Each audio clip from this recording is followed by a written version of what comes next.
Marilah kita sama-sama memanjatkan rasa syukur kehadap Allah SWT yang mana pada hari ini kita masih diberi ruang untuk mengabdikan diri kepada Allah SWT, Zat yang Maha Perkasa, Zat yang menentukan segala-galanya. Begitu juga tamatan pula sesuai dengan hari Jumaat ini kita perbanyakkan selawat dan salam ke atas junjungan baginda Rasulullah SAW yang mana dengan rahmat daripada Allah SWT, baginda lah yang membawakan kita kenal Islam, tahu perjalanan hidup kita yang akhirnya kita ni akan kembali kepada Allah SWT dan ditentukan balasan, dan mudah-mudahan kita semua yang ada pada hari ini diberikan ganjaran syurga Allah SWT. Amin ya rabbal alamin. Tetamu sekali, saya nak ucap terima kasih banyak kepada pihak surau yang memberi ruang kepada saya secara khusus dan kepada Pertis secara umum, Persatuan Jajak Pendidikan Islam Malaysia, sekaligus bagi pihak Kementerian Pembangunan Wanita, Keluarga dan Masyarakat untuk berkongsi sedikit pada ruang yang ada ini, iaitu untuk kita sama-sama para jemaah sekalian memahami sudut perbincangan dalam hal ehwal orang kurang upaya. Saya gunakan istilah orang kurang upaya sebagaimana yang diwartakan di dalam Akta Orang Kurang Upaya 2008, Akta 685. Jadi Akta meletakkan OKU sebagai orang kurang upaya, walaupun di sana ada istilah orang guna orang kelainan upaya, orang kuat usaha atau seumpamanya. Jadi untuk tujuan perbincangan kita tengah hari ini, muslimin-muslimat, kita menggunakan istilah orang kurang upaya. Dan lebih khusus lagi, perbincangan kita pada tengah hari ini ialah untuk melihat bagaimana Islam melihat keberadaan komuniti OKU itu sebagaimana yang disebutkan dalam Al-Quran, Sunnah, Ijma' dan Qiyas para ulama. Sebab bila kita sebut Islam itu sendiri, apa yang ulama sebut, Al-Islam ad-dinul da'wah ila tauhid. Islam adalah cara hidup yang mengajak manusia kepada mengesakan Allah Subhanahu Wa Taala. Jadi di situlah kita melihat bagaimana dalam keadaan apa jua sekali manusia itu diciptakan Allah Subhanahu Wa Taala, kita harus membawa manusia itu kenal Allah Subhanahu Wa Taala, hidup dalam keadaan ketaatan kepada Allah Subhanahu Wa Taala, termasuk daripada kalangan OKU itu sendiri. Sebab itulah para jemaah sekalian, di peringkat kami sahabat NGO yang bergerak bersama Pertis ni, Persatuan Penglihatan Islam Malaysia, bersama kita orang ada juga sahabat daripada Persatuan Orang OKU Pendengaran Islam Malaysia, Persatuan Orang-orang Pekat Islam Malaysia, Prisma. Bersama kita orang juga ada Yayasan Pendidikan Anak Istimewa Faqih ataupun Yayasan Faqih. Semua itu ada dalam Facebook dan seumpamanya. Kita bergerak, kita cuba mengusahakan membawa satu kefahaman perbincangan berkaitan OKU ini daripada sudut pandang Islam itu sendiri.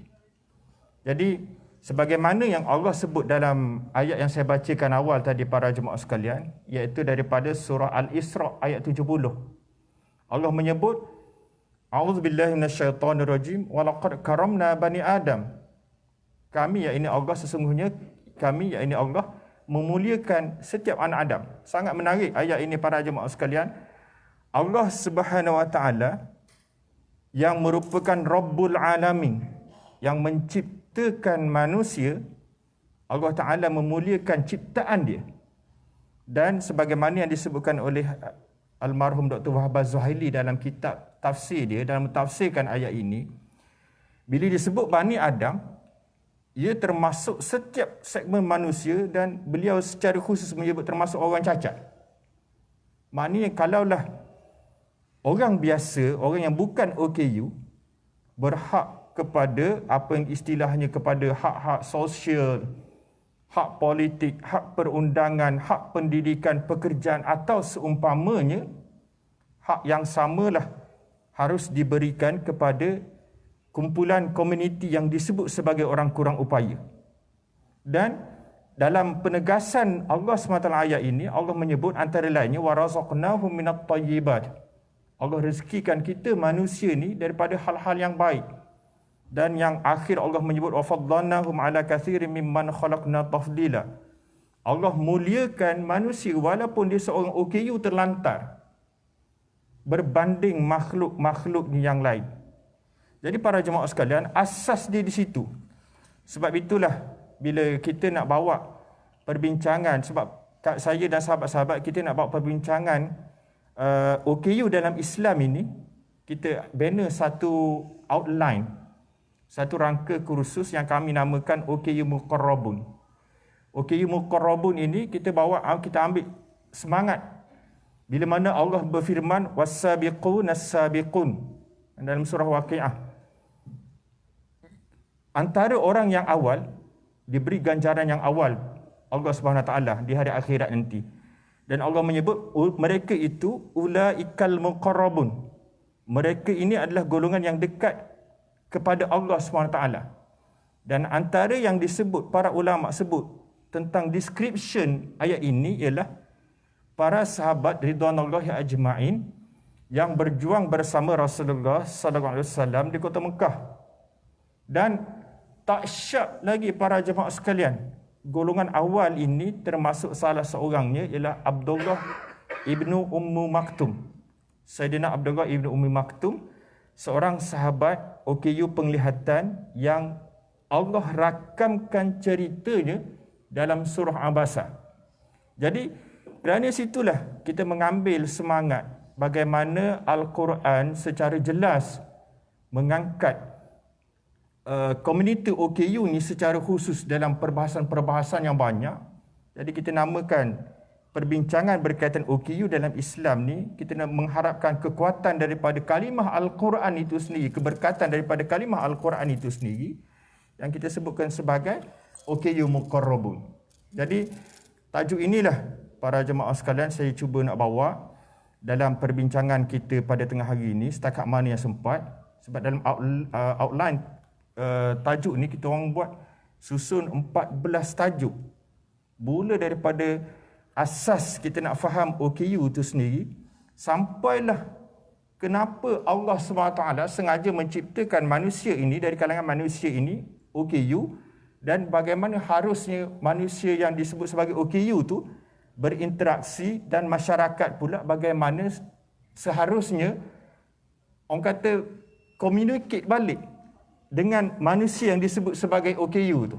Sebab itu sebenarnya para jemaah sekalian dibincangkan secara khusus dalam Al-Quran, ditunjukkan secara tauladan oleh baginda Rasulullah sallallahu alaihi wasallam dan para sahabat ridwanullahi ajma'in, sehinggalah ke zaman kekhilafahan kerajaan Uthmaniyah Turki. Jadi dalam tajuk-tajuk ni para jemaah sekalian, mungkin saya tak sempat nak bincang semua daripada 14 tajuk tadi tu. Cuma saya akan mengambil beberapa inti daripada perbahasan-perbahasan tadi itu. Antaranya dalam memahami adanya golongan ataupun OKU dalam masyarakat kita ni, ia berbalik kepada keimanan dan ketakwaan kita kepada Allah Subhanahu Wa Taala. Bagaimana kalau kita nanti kita solat Jumaat, kita akan mendengar khutbah Jumaat. Bagaimana rukun khutbah Jumaat ni ialah antaranya suruhan untuk kita bertakwa kepada Allah Subhanahu Wa Taala. Dan kalau kita tengok dalam perbahasan kitab Dr. Yusuf Qardawi para jemaah sekalian berkaitan dengan masyarakat dan Islam, Profesor Dr. Yusuf Qardawi menyebutkan sebelum kita nak usahakan suatu pembentukan masyarakat madani, aliran pemikiran masyarakat itu kena perbetulkan dulu. Dan Dr. Yusuf Qardawi meletakkan iman dan takwa sebagai landasan kepada pemahaman masyarakat itu sendiri. Jadi di situlah kalau kita nak sebut tentang OKU, kita kata contoh, kita biasa menyebut OKU ni dalam aspek kebajikan. Dalam pentadbiran kerajaan kita pun OKU ni diletakkan di bawah Kementerian Pembangunan Wanita Keluarga dan Masyarakat. Lebih spesifik lagi para jemaah sekalian, OKU ni diletakkan di bawah Jabatan Kebajikan Masyarakat. Bila sebut saya tentang OKU, orang teringat ke Jabatan Kebajikan. Bila sebut je tentang OKU, orang teringat JKM. Jadi perbahasan ini para jemaah sekalian, kita nak tengok perspektif Islam bagaimana yang disebutkan tentang kebajikan tadi tu. Antaranya Allah sebutkan dalam Al-Quran, Allah kata, A'udzubillahi minasyaitonirrajim, laisal birra an tuwallu wujuhakum qibalal masyriqi wal maghrib. Allah kata, bukanlah kebajikan itu bermaksud kamu memalingkan wajah ke timur atau ke barat. Mudah nak faham para jemaah sekalian dari segi tadabbur ayat ini. Kita nak memahami kebajikan, bukan kita tengok model orang lain. Kita nak faham kebajikan, bukan kita tengok contoh daripada sesiapa. Tapi Allah sebut dalam Al-Quran, Allah kata, walakinnal birra man amana billahi wal yaumil akhir, ila akhirul ayah. Allah kata bahkan kebajikan albir itu ialah kamu beriman kepada Allah Ta'ala, beriman pada hari akhirat dan seterusnya. Dalam ayat yang lain para jemaah sekalian, Allah menyebut walakinnal birra manittaqa. Bahkan kebajikan itu ialah kamu bertakwa kepada Allah Subhanahu Wa Ta'ala. Sebab itulah para jemaah sekalian, dalam kita pertama nak memahami tentang keberadaan golongan OKU dalam masyarakat, ia mesti dilihat daripada sudut asas Islam itu sendiri, keimanan dan ketakwaan. Sebab para jemaah sekalian, Allah sebut dalam Al-Quran, wa khuliqal insanu dha'ifa. Allah kata, Allah jadikan manusia ini sebagai ciptaan yang dhaif. Manusia ini lemah. Dalam keadaan manusia yang lemah ini para jemaah sekalian, Allah sengaja ciptakan pula manusia ini ada yang orang yang disebut orang kurang upaya. Lagi orang kata dahlah manusia tu lemah. La haula wala quwwata illa billah.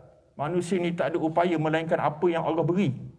Dalam keadaan tu Allah sengaja jadikan di kalangan manusia ini adanya golongan OKU. Al-Quran sebut antaranya istilah dia al-a'ma, al-a'raj, al-marid, ad-darar. Banyaklah perbahasan-perbahasan dalam istilah-istilah tu para jemaah sekalian.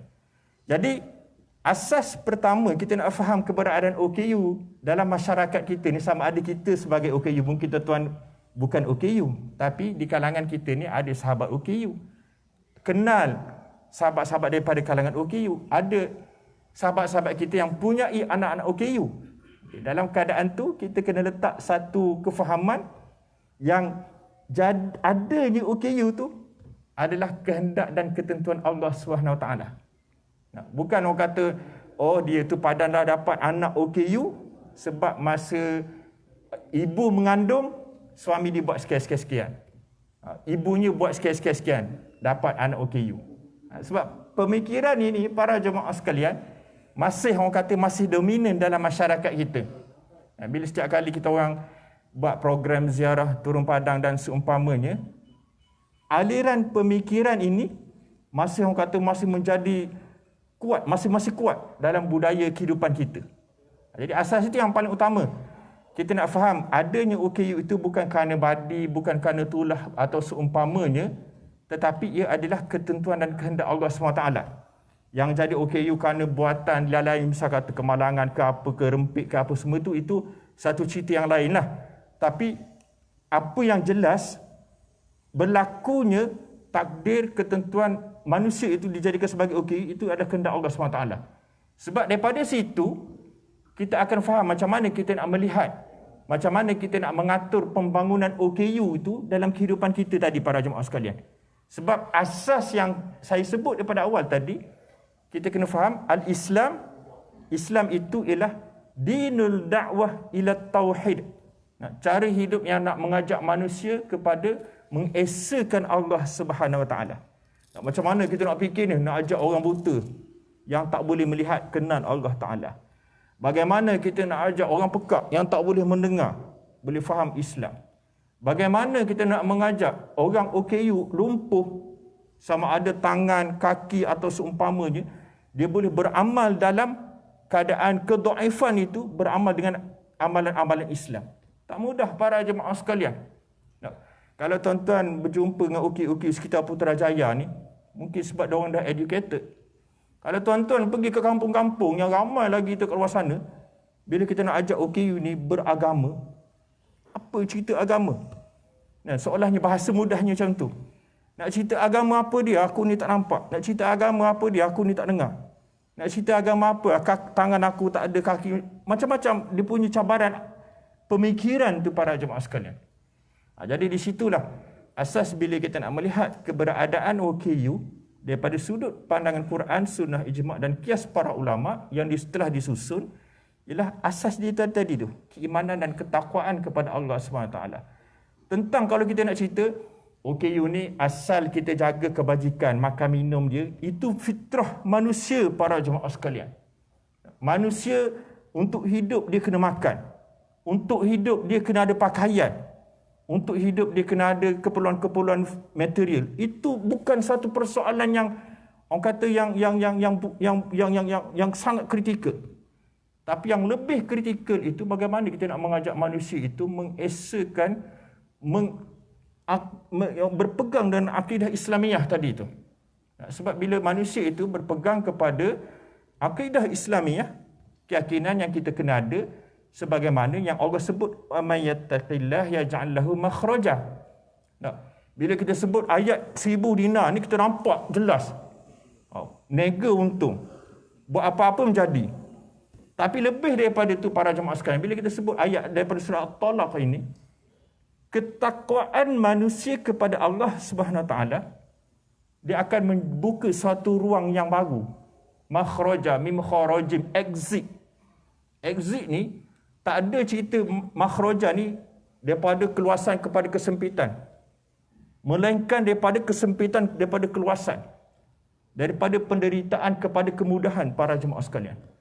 Semua itu dicapai dengan ketakwaan kita kepada Allah SWT. Jadi perbahasan ni asas di para jemaah sekalian. Bila kita nak bawa perbincangan, kita nak cerita tentang pembangunan OKU, menurut pandangan Islam, yang ni yang asas dia. Kerana itulah Alhamdulillah lah, saya sedikitlah nak cerita, nak ambil kredit. Sebab aku buat dekat KDN ni, kena bagi kredit kat KDN juga.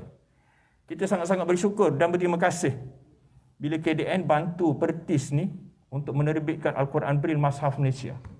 Ini pertama usaha-usaha yang kita buat para jemaah sekalian. Antara yang orang kata julung-julung kalinya negara hasilkan satu standard Al-Quran Braille Mashaf Malaysia. Negara lain tak buat. Negara lain dibuat Quran Braille tapi kerajaan tak campur tangan betul. Tapi yang kita nak buat ni, KDN meluluskan satu garis panduan Al-Quran Braille Mashaf Malaysia yang mudah-mudahan akan dilancarkan dalam tahun ni. Jadi ni para jemaah sekalian, antara yang asas bila kita nak bercerita tentang OKU, kita nak bawa OKU itu kepada kefahaman beragama. Saya nak bawa satu contoh. Seorang tabi'in, biasa saya cerita, tabi'in ini yang boleh kita jadikan sebagai model aras pembangunan, kita cerita pembangunan OKU itu macam mana para jemaah sekalian. Kalau kita nak cerita di kalangan sahabat-sahabat para sahabat ridwanullah ajma'in yang disebut sebagai OKU ramai. Antaranya boleh saya sebut Sayyidina Abu Bakar Ibn Maktum.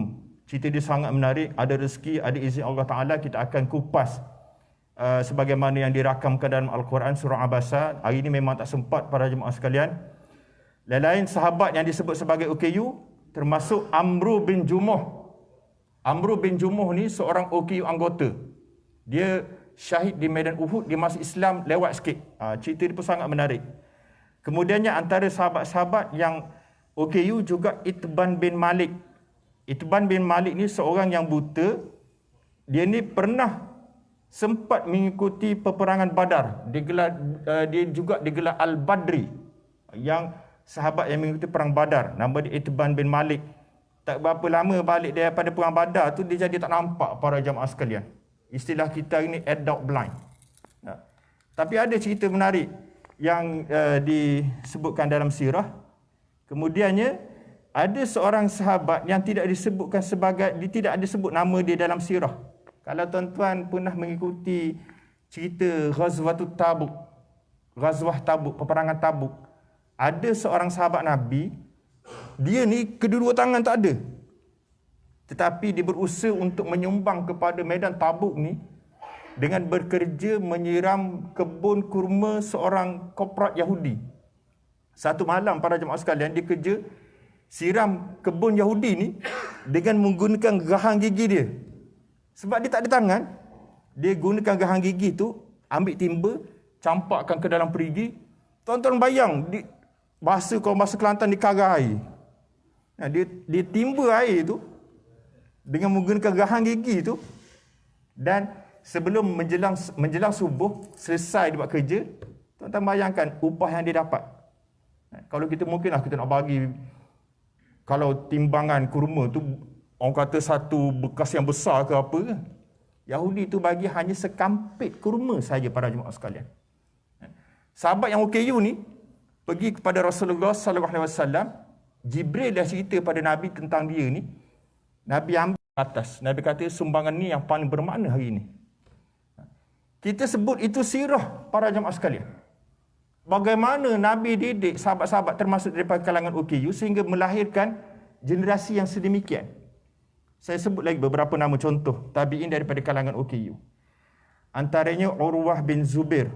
Urwah bin Zubair ni anak kepada Zubair bin Awam dengan Asma binti Abu Bakar. Kemudiannya yang saya nak cerita pada hari ini ialah Atha' bin Abi Rabbah. InsyaAllah 10 minit sempat tuan-tuan. Atha' bin Abi Rabbah ni, dia seorang tabi'in berasal dari negara Habsyah.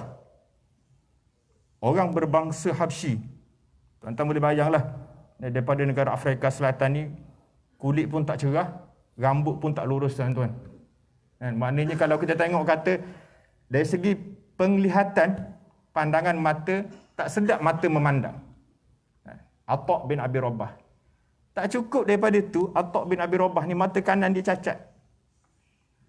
Kaki kanan dia pun cacat juga. Maknanya kalau kita cerita kita hari ni, dia ni multiple disabled. Bukan kalau dia pakai kad OKU keluaran JKM tu, sambil-sambil saya sebut kad OKU ni para jemaah sekalian, tolonglah sampaikan kepada sahabat-sahabat kita, kok yang tahu, kenal ada anak OKU, ataupun yang sahabat-sahabat kita daripada kalangan OKU, pastikanlah daftar dengan sistem maklumat OKU. Dan hari ini, kerajaan dah buat My Daftar OKU, boleh daftar secara online. Pergi dekat page, tulis dekat Google, My Daftar OKU je. Boleh daftar kat situ. Sebab kita memerlukan pendaftaran yang lengkap, lebih data yang tepat. Berapa ramai senarai OKU, kita perlukan data-data tu, kerajaan perlukan data-data tu. Maknanya kalau tak daftar, banyak kerajaan tergendala nak buat dia punya usaha-usaha pembangunan OKU ni. Jadi para jemaah sekalian, Atha' bin Abi Rabbah ini, beliau ni seorang multiple disabled. Dalam keadaan itu, beliau ni digelar sebagai ulama al-ulama. Tuan-tuan bayang, ulama kepada sekalian para ulama pada zaman tu. Dia ni sempat berkhidmat pada dua khalifah, Sulaiman bin Malik dan Hisham bin Malik. Saya nak sebut satu cerita. Pada satu ketika, Atha' bin Abi Rabbah ini, asal dia duduk di negara Habsyah.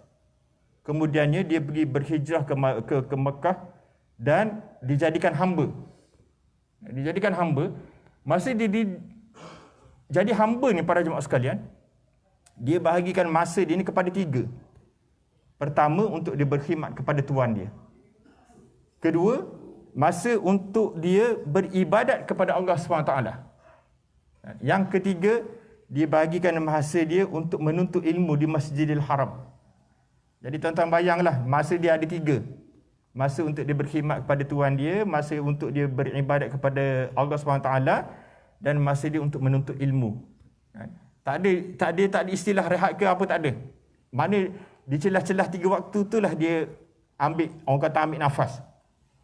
Akhirnya, tuan kepada Atha' bin Abi Rabbah ni para jemaah sekalian, tengok kesungguhan Atha' bin Abi Rabbah dalam keadaan kedhaifan dia, dalam keadaan kelemahan dia tadi itu, dia dibebaskan, dimerdekakan. Akhirnya Atha' bin Abi Rabbah ni menumpukan sepenuh masa dia untuk belajar dan beribadat kepada Allah SWT di Masjidil Haram.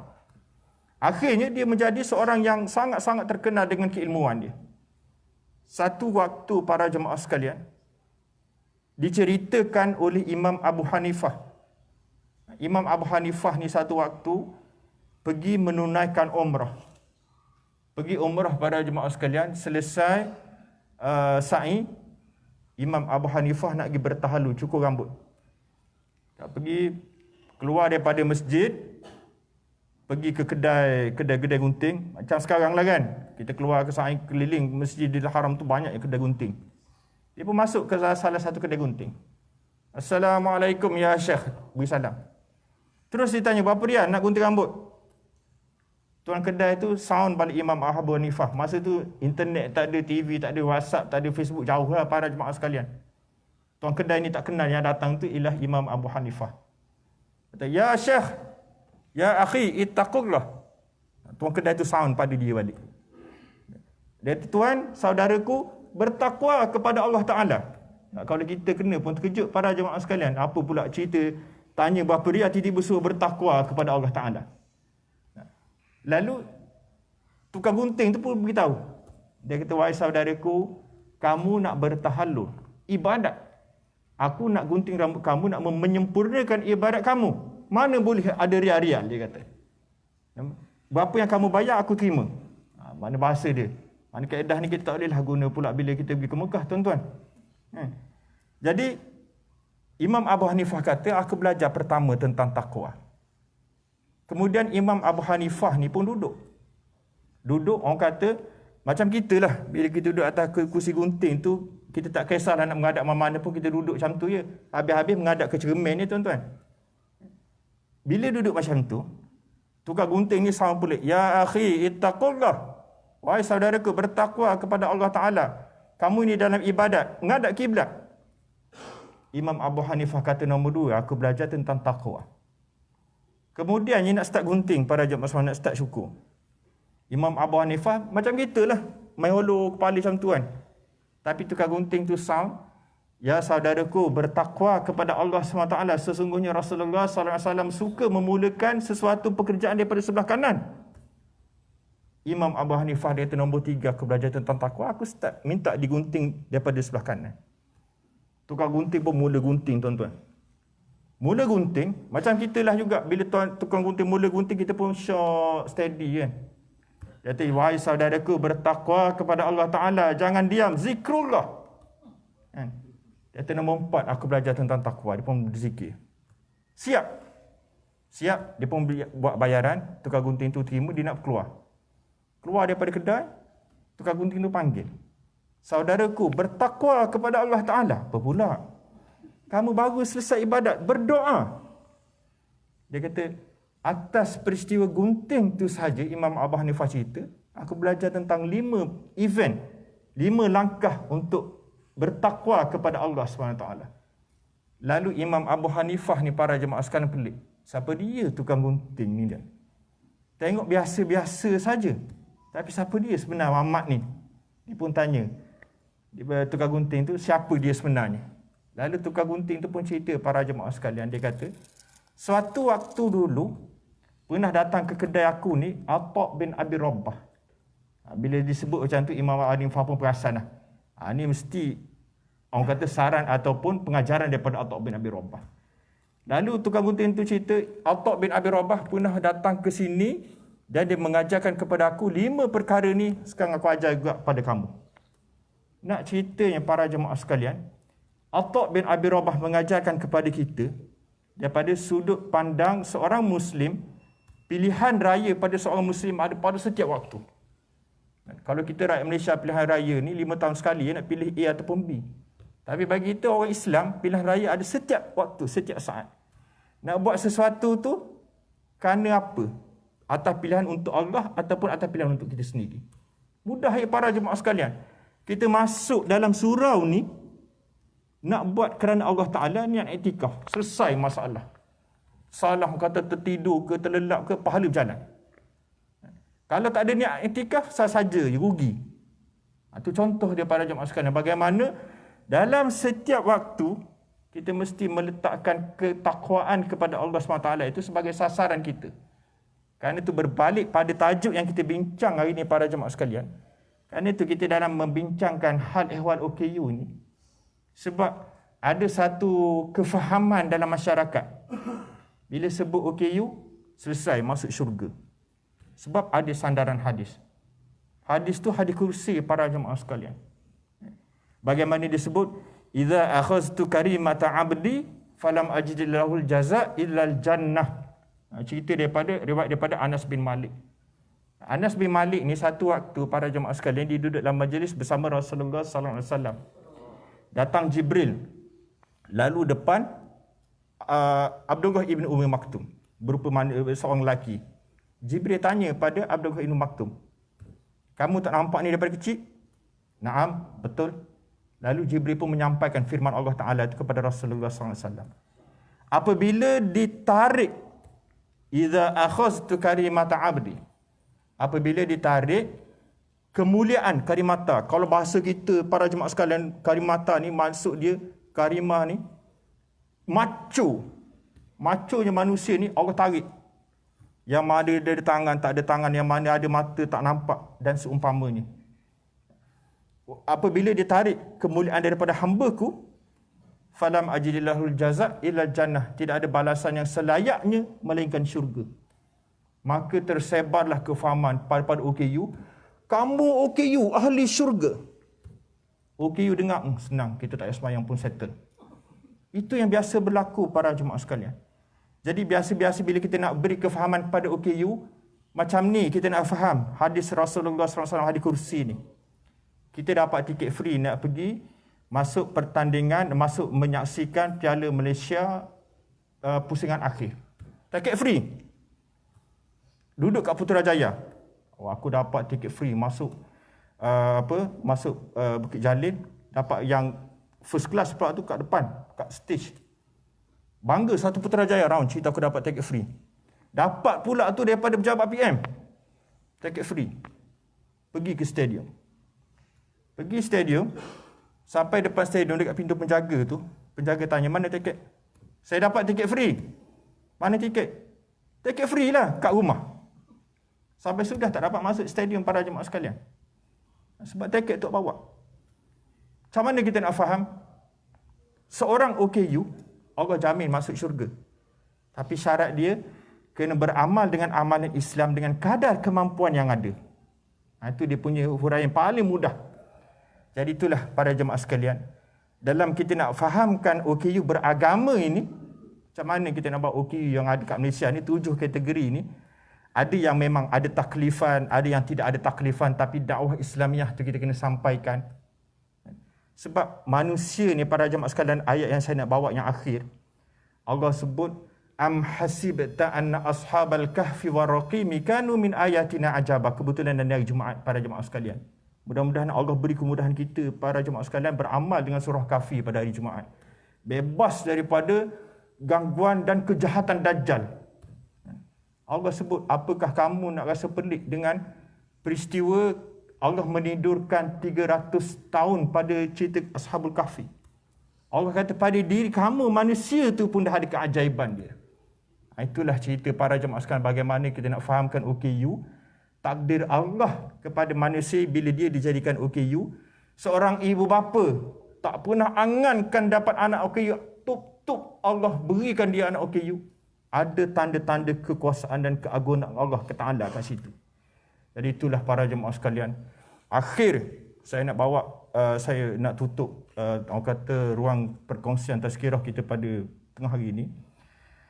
Ada satu hadis baginda Rasulullah SAW sebut, bila mana Sa'ad mengemukakan satu pandangan, suatu sangkaan.